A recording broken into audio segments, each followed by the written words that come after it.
Halo, selamat siang. Shalom. Perkenalkan, nama saya Sena Gustriani Simarmata. Saya dari kelas 9G. Saya di sini akan membuat video uprak PAK. Di dalam uprak PAK terdiri atas ada 4 yang saya bikin dalam video ini. Yang pertama, pujian sukacita dan pujian penyembah. Yang kedua, ada 2 doa, yaitu doa Imam Rasuli dan doa Bapa Kami dalam bahasa Inggris. Yang ketiga, saya akan khotbah. Yang keempat, saya akan menguji 10 pertanyaan pendalaman Alkitab. Yang pertama, saya akan menyanyikan 2 pujian, yaitu pujian sukacita, yaitu Allahku Dahsyat. Dari utara ke selatan terdengar pujian bagi Allah. Dari barat sampai ke timur, nama Yesus disanjung tinggi. Dari pulau-pulau, lembah-lembah, gunung-gunung yang tinggi, kemuliaannya disaksikan, kebesarannya diceritakan. Yesus, Yesus, nama Yesus. Nama Yesus disanjung tinggi. Dari pulau-pulau, lembah-lembah, gunung-gunung yang tinggi. Allahku dahsyat berkuasa, seluruh bumi sujud menyembah. Tinggikan namamu, Allahku dahsyat berkuasa, seluruh bumi sujud menyembah. Tinggikan namamu. Yang kedua, saya akan menyanyikan pujian penyembah, yaitu hidup ini adalah kesempatan. 1, 2, 3. Hidup ini adalah kesempatan. Hidup ini untuk melayani Tuhan. Jangan sia-siakan waktu yang Tuhan beri. Hidup ini sudah jadi berkat. Oh Tuhan, pakailah hidupku selagi aku masih kuat. Bila saatnya nanti ku tak berdaya lagi, hidup ini sudah jadi berkat. Kedua, saya akan mengucapkan doa Bapa Kami dalam bahasa Inggris. Mari kita berdoa. Our Father who art in heaven, hallowed be thy name. Thy kingdom come, thy will be done, on earth as it is in heaven. Give us this day our daily bread, and forgive us our trespasses again, as we forgive us who trespass against us. And let us not into temptation. For thine is the kingdom, the power, and the glory forever and ever. Amen. Saya akan doa Imam Rasuli dalam bahasa Inggris. Mari kita bersatu dalam doa. I believe in God, the Father Almighty, creator of heaven and earth, and in Jesus Christ, His only Son, our Lord, who was conceived by the Holy Spirit, born of the Virgin Mary, suffered under Pontius Pilate, was crucified, died and was buried. He descends into hell. On the third day, he rose again from the dead. He ascends into heaven and is set at the right hand of God, the Father Almighty. From there he will come to judge the living and the dead. I believe in the Holy Spirit, the Holy Catholic Christ, the communication of saints, the forgiveness of sins, of the body, and life everlasting. Amen. Selanjutnya saya akan khotbah. Mari kita bersatu di dalam doa. Tuhan Yesus, kami masih sempat hari ini untuk berkumpul untuk mendengarkan firman-Mu ya Tuhan Yesus. Berkati supaya firman-Mu ini bermanfaat dalam kehidupan kita ya Tuhan Yesus. Terima kasih Tuhan Yesus, haleluya, amin. Mari kita buka nats Alkitab kita dari Galatia 5 ayat 22-23. Saya akan membacakan nats Alkitabnya ya.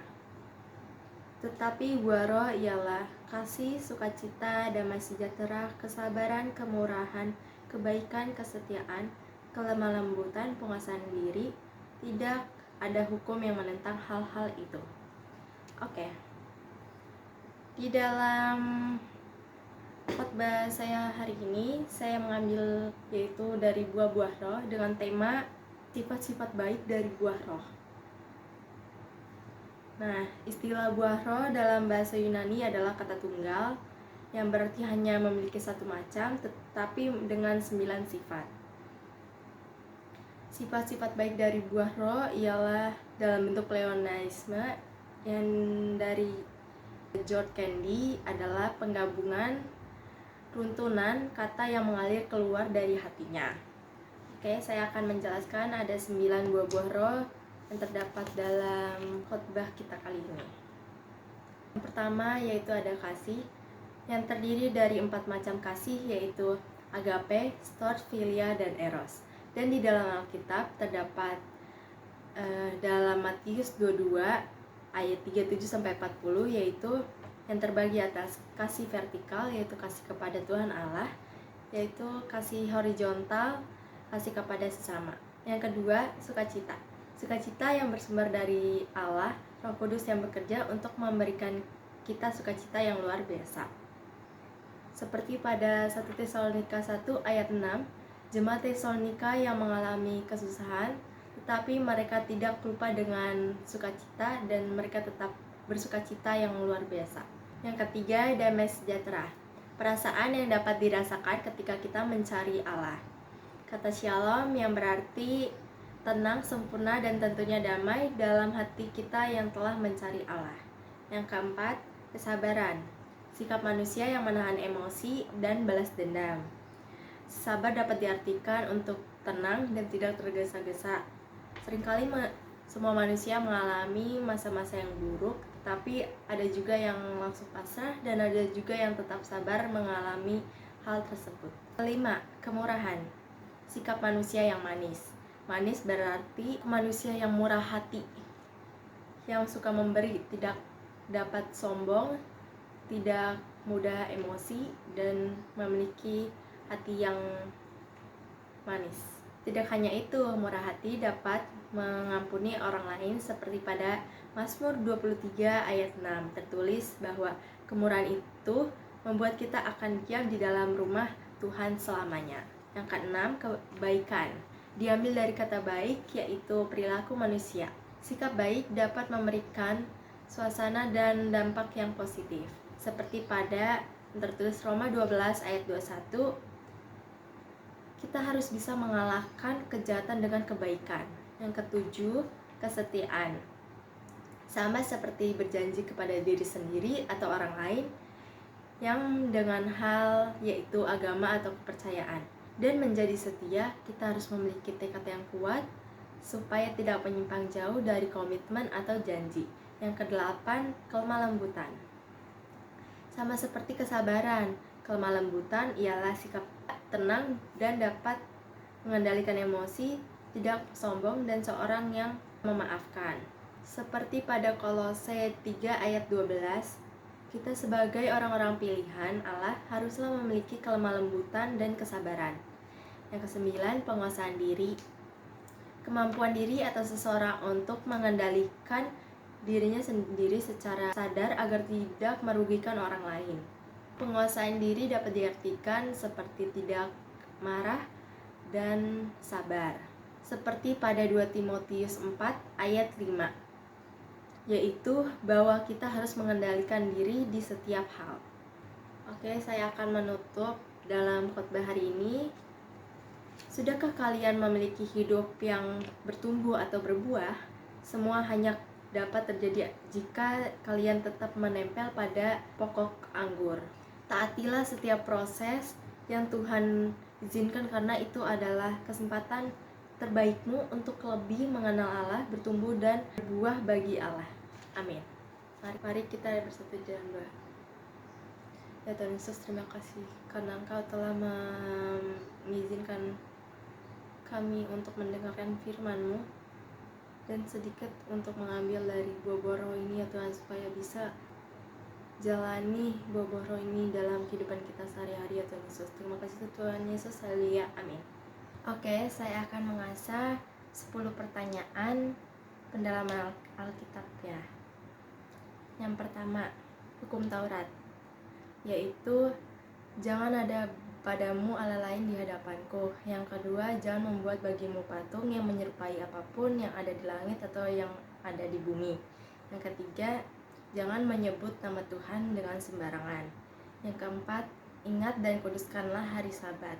Yang kelima, hormatilah ayah dan ibumu supaya lanjut umurmu di bumi yang diberikan Tuhan Allah kepadamu.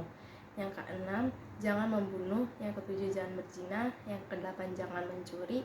Yang kesembilan, jangan mengucapkan saksi dusta tentang sesamamu. Yang kesepuluh, jangan mengingini rumah atau istrinya terhadap sesamamu.